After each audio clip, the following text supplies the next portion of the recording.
सरयू नदी के किनारे बसी अयोध्या नगरी अपनी भव्यता और धर्मपरायणता के लिए संपूर्ण आर्यावर्त में प्रसिद्ध थी। वहां के राजा दशरथ इक्ष्वाकु वंश के थे, न्यायप्रिय, वीर और धर्मनिष्ठ। उनका राज्य सुख समृद्ध था, परंतु उनके मन में एक ही पीड़ा थी, संतानहीनता। राजमहल में 3 रानियां थीं, कौशल्या, सुमित्रा और कैकेयी। तीनों पतिव्रता थीं, परंतु किसी के भी गर्भ से संतान नहीं हुई। दशरथ ने अनेक यज्ञ करवाए, परंतु सफलता नहीं मिली। अंततः उन्होंने अपने गुरु ऋषि वशिष्ठ की सलाह पर पुत्रकामेष्टि यज्ञ करवाने का निश्चय किया। श्री वशिष्ठ ने कहा, राजन, अब समय आ गया है कि आप शेषशृंग मुनि से यज्ञ करवाएं। इससे आपको वह संतान प्राप्त होगी जो स्वयं विष्णु का अंश होगी। दशरथ ने वैसा ही किया। यज्ञ पूर्ण हुआ। अग्निकुंड से दिव्य पायस निकला, जिसे उन्होंने अपनी तीनों रानियों में बांट दिया। कुछ समय बाद आश्चर्यजनक रूप से तीनों रानियों के गर्भ में जीवन की आहट हुई। समय बीता और एक शुभ दिन चैत्र मास की नवमी तिथि पुण्यकाल में पुनर्वसु नक्षत्र के अंतर्गत माता कौशल्या ने एक तेजस्वी बालक को जन्म दिया। उसी क्षण ब्रह्मांड में अद्भुत प्रकाश फैल गया। देवताओं ने पुष्पवर्षा की और आकाशवाणी हुई, यह कोई साधारण बालक नहीं, यह विष्णु के अंशावतार हैं, धर्म की पुनर्स्थापना हेतु अवतरित हुए हैं। उसी समय कैकेयी ने भरत और सुमित्रा ने लक्ष्मण व शत्रुघ्न को जन्म दिया। अयोध्या नगरी उल्लास से गूंज उठी।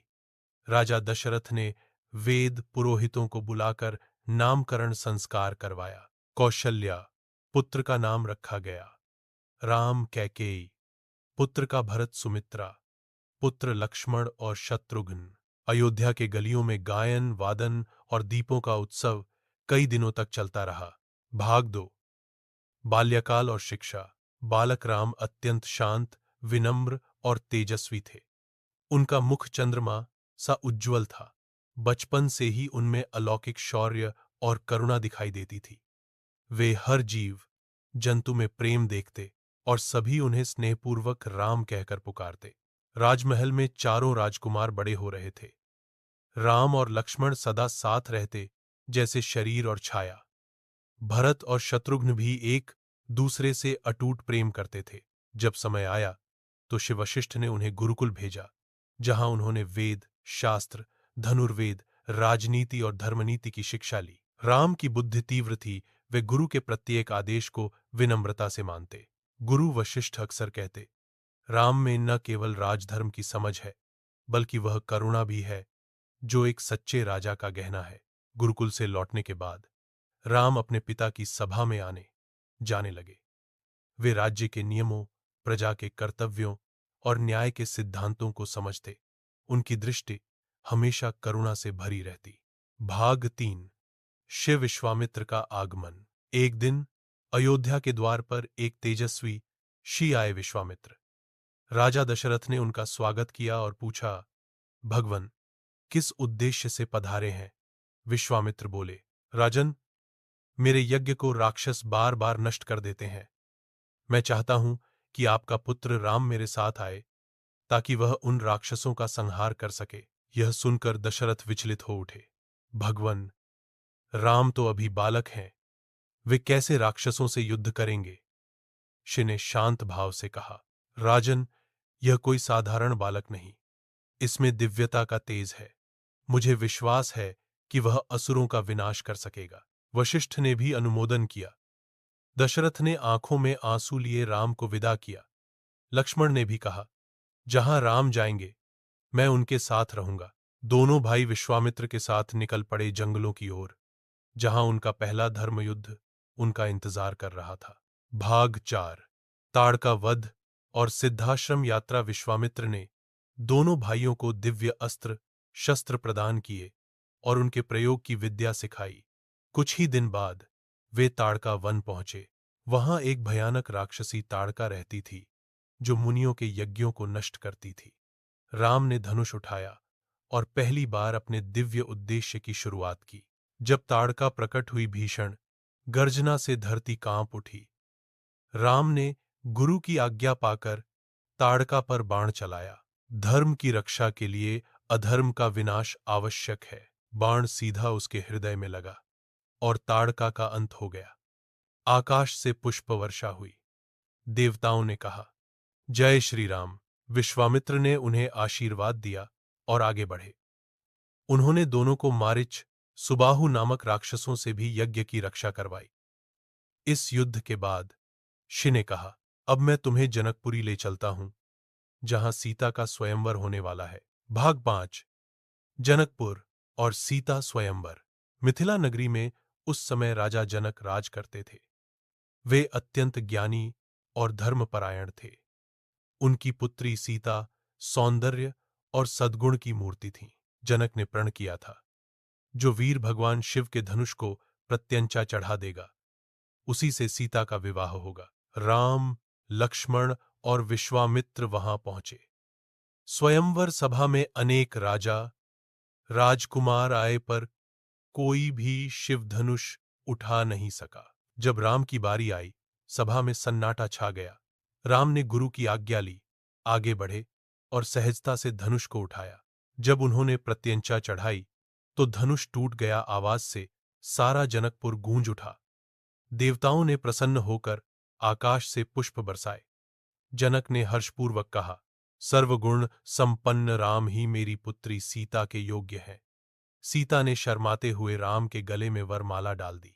अयोध्या से दशरथ सहित परिवार पहुंचा और चारों भाइयों के विवाह संपन्न हुए। राम का सीता से, लक्ष्मण का उर्मिला से, भरत का मांडवी से, शत्रुघ्न का श्रुतकीर्ति से। संपूर्ण अयोध्या फिर से उत्सव में डूब गई। अयोध्या में वर्षों बीत गए। राजा दशरथ अब वृद्ध हो चले थे। उनके हृदय में केवल एक ही इच्छा थी कि वे अपने जीवन काल में राम का राज्याभिषेक देख लें। राम अब पूर्ण युवा थे, शील, पराक्रम और धर्म के प्रतिमान। प्रजा उन्हें सच्चे राजा के रूप में देखती थी। दशरथ ने अपने मंत्रियों और गुरु वशिष्ठ से परामर्श किया। सभी ने कहा, राजन, अब उचित समय है, श्री राम को युवराज घोषित कीजिए। यह समाचार अयोध्या में फैलते ही लोग आनंद से झूम उठे। हर घर में दीप जलाए गए, पुष्प वर्षा हुई। माता कौशल्या की आंखों में आंसू थे। आज मेरे राम को वह सम्मान मिलने जा रहा है जिसका वह सदैव अधिकारी था। परंतु नियति को कुछ और ही मंजूर था। कैकेयी का भ्रम और मंथरा का षड्यंत्र। राजमहल के एक कोने में कैकेयी अपनी दासी मंथरा के साथ थी। जब मंथरा ने राम के राज्याभिषेक का समाचार सुना तो उसके हृदय में ईर्ष्या उत्पन्न हुई। उसने कैकेयी से कहा, महारानी, क्या आप नहीं जानती, यदि राम राजा बनेंगे तो आपके पुत्र भरत की कोई हैसियत नहीं रहेगी। कैकेयी पहले तो मुस्कुराई, पर धीरे धीरे मंथरा के शब्दों ने उनके मन में विष घोल दिया। मंथरा बोली, आपके पास 2 वरदान हैं जो कभी राजा दशरथ ने आपको युद्ध में प्रसन्न होकर दिए थे। आज उन्हें प्रयोग कीजिए। रात गहराती गई। कैकेयी ने मन में निश्चय किया और कोप भवन में जाकर बैठ गई। दशरथ और कैकेयी का संवाद। सुबह दशरथ जब कोप भवन पहुंचे तो उन्होंने देखा कैकेयी रुष्ट होकर भूमि पर बैठी हैं। प्रिय, यह क्या? आज तो हमारे जीवन का सबसे शुभ दिन है, फिर तुम इस अवस्था में क्यों? कैकेयी बोली, राजन, क्या आपने मुझे 2 वरदान नहीं दिए थे? हां देवी, जो मांगो। पहला वरदान कि मेरे पुत्र भरत का राज्याभिषेक हो। दूसरा कि राम 14 वर्षों के लिए वनवास जाएं। दशरथ के कानों में मानो वज्र गिरा। वे स्तब्ध रह गए। देवी, यह तुम क्या कह रही हो? राम तो मेरे प्राण हैं, मैं बिना उनके एक क्षण भी जीवित नहीं रह सकता। परंतु कैकेयी अपने निर्णय पर अडिग थीं। श्री राम का वनवास स्वीकार। राम को जब यह समाचार मिला, वे बिना क्रोध, बिना विरोध, केवल शांत मुस्कान के साथ बोले, माताजी का वचन मेरे लिए आज्ञा के समान है। यदि पिताजी के वचनों की रक्षा के लिए मुझे वन जाना पड़े तो यह मेरा सौभाग्य है। कौशल्या ने रोते हुए कहा, पुत्र, क्या तू अपनी मां को छोड़कर जाएगा? राम ने चरण स्पर्श कर कहा, माता, धर्म से बढ़कर कुछ नहीं। मैं वचन की रक्षा हेतु जा रहा हूं, लौटूंगा अवश्य। लक्ष्मण बोले, भैया, जहां आप जाएंगे वहां लक्ष्मण भी रहेगा। सीता भी बोली, स्वामी, मैं आपके बिना अयोध्या में कैसे रहूं? जहां आप हैं वही मेरा अयोध्या है। राम ने बहुत समझाया, पर सीता का दृढ़ निश्चय देखकर उन्होंने अनुमति दी। वन की ओर प्रस्थान। अगली सुबह अयोध्या में शोक छा गया। राजा दशरथ मूर्छित थे, पर राम, सीता और लक्ष्मण ने साधु वस्त्र धारण किए और रथ पर बैठकर वन की ओर प्रस्थान किया। प्रजा रो रही थी। सरयू के तट पर सबका हृदय भर आया। राम ने कहा, हे अयोध्या वासियों, आप सब राजा दशरथ की आज्ञा का पालन करें। मैं लौटकर अवश्य आऊंगा। रथ निकल पड़ा। सरयू के तट पर सूर्य अस्त हो रहा था और अयोध्या की दिशा से विलाप की आवाजें आ रही थीं। राजा दशरथ का वियोग। राम के जाने के बाद दशरथ का मन टूट गया। दिन रात वे केवल एक ही वाक्य दोहराते रहे, हे राम, हे पुत्र, मैं तुझसे वियोग नहीं सह सकता। कुछ ही दिनों में उन्होंने सीता, राम के नाम का जप करते हुए देह त्याग दी। भरत और शत्रुघ्न, जो उस समय केकया देश में थे, जब लौटे तो यह समाचार सुनकर व्यथित हो उठे। भरत ने क्रोध में कहा, मंथरा, तूने हमें विनाश में धकेल दिया। मैं यह राज्य नहीं स्वीकार करूंगा। भरत ने निश्चय किया वह राम को लौटाकर ही अयोध्या लौटेगा। भरत और राम का मिलन चित्रकूट। भरत सेना सहित चित्रकूट पहुंचे। राम को देखकर वे विलाप करने लगे, भैया, अयोध्या आप बिना सुनी है। पिताश्री का निधन हो गया, कृपया लौट चलिए। राम ने भाई को गले लगाया और कहा, भरत, पिताजी का वचन ही मेरा धर्म है। 14 वर्ष पूरे होने के बाद मैं अवश्य लौटूंगा। भरत ने कहा, तब तक मैं आपके स्थान पर राज नहीं करूंगा। आपका खड़ाऊं ही अयोध्या के सिंहासन पर रखूंगा। राम ने खड़ाऊं उन्हें दी और दोनों भाई अश्रुपूर्ण नेत्रों से विदा हुए। वनवास के वर्ष। शी आश्रम और राक्षसों का विनाश। राम, सीता और लक्ष्मण अनेक आश्रमों में गए। उन्होंने शी, अत्रि, अनसुया, अगस्त्य आदि से आशीर्वाद लिया। राम ने कई राक्षसों का संहार किया। विराध, खर, दूषण और अन्य असुर जो साधु संतों को सताते थे। वन में उन्होंने एक अद्भुत जीवन बिताया, सरलता, धर्म और प्रेम से भरा। परंतु धीरे धीरे नियति ने उन्हें उस मार्ग की ओर बढ़ाया जहां अधर्म के सर्वनाश का प्रारंभ होना था। एक दिन पंचवटी वन में राम, सीता और लक्ष्मण निवास कर रहे थे। वहीं एक राक्षसी आई, शूर्पणखा, जो रावण की बहन थी। वह राम को देखकर मोहित हो गई और बोली, हे सुंदर पुरुष, मेरे साथ विवाह कर लीजिए। राम मुस्कुराकर बोले, मैं तो विवाहित हूं। सीता मेरी पत्नी है। तुम मेरे भाई लक्ष्मण से बात करो। लक्ष्मण ने हौंस कर कहा, मैं तो दास हूं, मेरी पत्नी सीता ही है। शूर्पणखा क्रोधित हो उठी और सीता पर झपट पड़ी। लक्ष्मण ने अपने खड्ग से उसकी नाक काट दी। अपमानित शूर्पणखा लंका पहुंची और अपने भाई रावण से प्रतिशोध की विनती की। रावण, जो अहंकार और विलासिता में डूबा था, बोला, कोई मेरी बहन का अपमान करे और जीवित रहे यह संभव नहीं। उसने मारीच की सहायता ली और पंचवटी पहुंचा। मारीच ने स्वर्ण मृग का रूप धारण किया, जिसे देखकर सीता मोहित हो गई। उन्होंने राम से कहा, प्रभु, वह स्वर्ण मृग कितना सुंदर है, कृपया उसे पकड़ लाइए। राम ने लक्ष्मण से कहा, तुम सीता की रक्षा करना, मैं शीघ्र लौटता हूं। स्वर्ण मृग का पीछा करते करते जब राम ने बाण चलाया तो मारीच मरते समय राम की आवाज में पुकारा, हे सीते, हे लक्ष्मण। सीता घबरा गईं और बोली, लक्ष्मण, भैया संकट में हैं, उन्हें सहायता दो। लक्ष्मण ने समझाया, देवी, यह भ्रम है।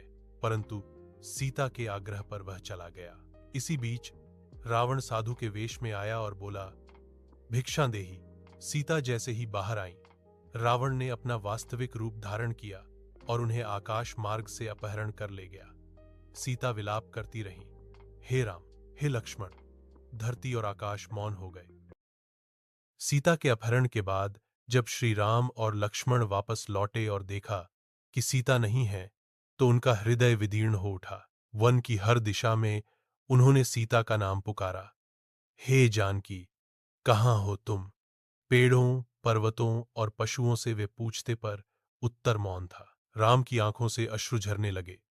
लक्ष्मण ने उन्हें संभाला, भैया, हम सीता माता को अवश्य खोज निकालेंगे। जटायु का बलिदान। सीता के अपहरण के समय एक वृद्ध गिद्ध जटायु ने रावण को रोकने का प्रयास किया था। उसने सीता को छुड़ाने की कोशिश की, पर रावण ने उसका पंख काट दिया। जब राम ने उसे पाया, जटायु जीवन के अंतिम क्षणों में था। उसने कहा, हे राम, रावण सीता को दक्षिण दिशा में ले गया है। राम ने आंसुओं से जटायु का अंतिम संस्कार किया और कहा, तुम्हारा यह बलिदान युगों युगों तक अमर रहेगा। शबरी का मिलन। आगे बढ़ते हुए वे शिव-मुनियों के आश्रम पहुंचे। वहां एक वृद्धा भक्ति की मूर्ति माता शबरी रहती थीं। वह वर्षों से अपने प्रभु की प्रतीक्षा में रोज फूल सजातीं, झूठे बेर चखतीं कि कहीं कड़वे न हों, और कहतीं, जब राम आएंगे तो मैं उन्हें मीठे बेर खिलाऊंगी। जब राम वहां पहुंचे, शबरी ने आंसुओं से उनके चरण धोए और बेर अर्पित किए। राम ने प्रेम से वे बेर ग्रहण किए और बोले, माता, तुम्हारा यह स्नेह मेरे लिए अमृत के समान है। सुग्रीव से मित्रता। शबरी ने उन्हें शमूक पर्वत जाने की सलाह दी, जहां वानरराज सुग्रीव रहते थे। वहां उनकी भेंट हनुमान से हुई, जो सुग्रीव के मंत्री थे। हनुमान ने दोनों को देखकर ही पहचान लिया। ये कोई साधारण पुरुष नहीं, ये तो स्वयं धर्मावतार हैं। हनुमान उन्हें लेकर सुग्रीव के पास गए। राम और सुग्रीव में मित्रता हुई अग्नि के साक्षी में दोनों ने वचन दिया कि वे एक दूसरे के हित में कार्य करेंगे। राम ने सुग्रीव की सहायता की और उसके शत्रु बाली का वध किया, जिससे सुग्रीव पुनः किष्किंधा का राजा बना। सुग्रीव ने कहा, अब मेरी बारी है। मैं आपकी सीता माता की खोज में समस्त वानरों को भेजता हूं। हनुमान का सीता खोज अभियान। चारों दिशाओं में वानर सेना निकली। दक्षिण दिशा में हनुमान, अंगद, जांबवंत और अन्य वानर गए। समुद्र तट पर पहुंचकर जब उन्हें पता चला कि सीता लंका में है, हनुमान ने विशाल रूप धारण किया और समुद्र पार किया। लंका में हनुमान प्रवेश। हनुमान ने रात में लंका में प्रवेश किया। वहां उन्होंने सीता माता को अशोक वाटिका में देखा। वे वृक्ष के नीचे बैठी रहीं, आंसुओं में डूबीं और राम का नाम जप रही थीं। हनुमान ने वृक्ष से उतरकर राम की मुद्रिका सीता को दी और कहा, माता, प्रभु राम ने मुझे भेजा है। सीता के चेहरे पर पहली बार मुस्कान आई। क्या वे कुशल हैं? हनुमान बोले, हाँ माता, वे केवल आपके वियोग में दुखी हैं।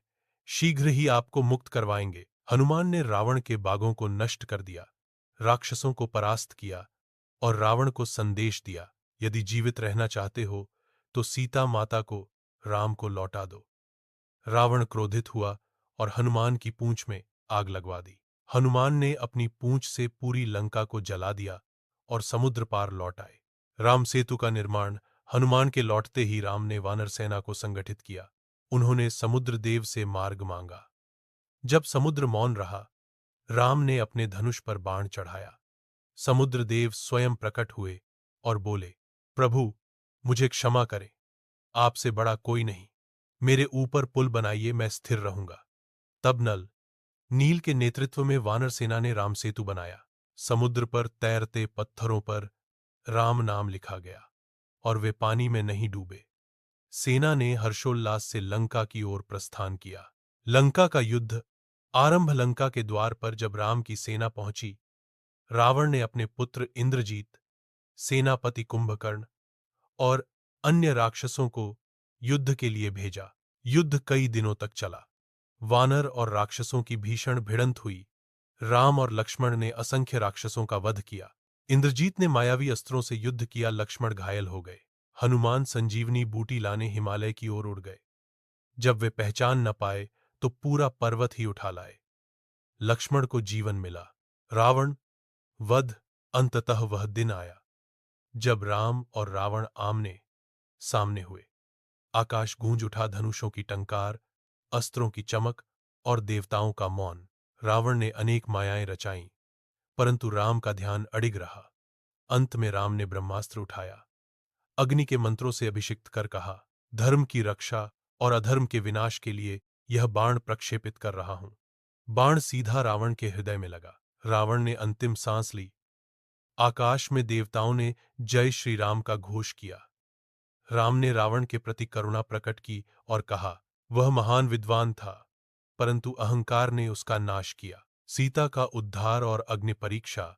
युद्ध के बाद राम ने हनुमान को सीता के पास भेजा।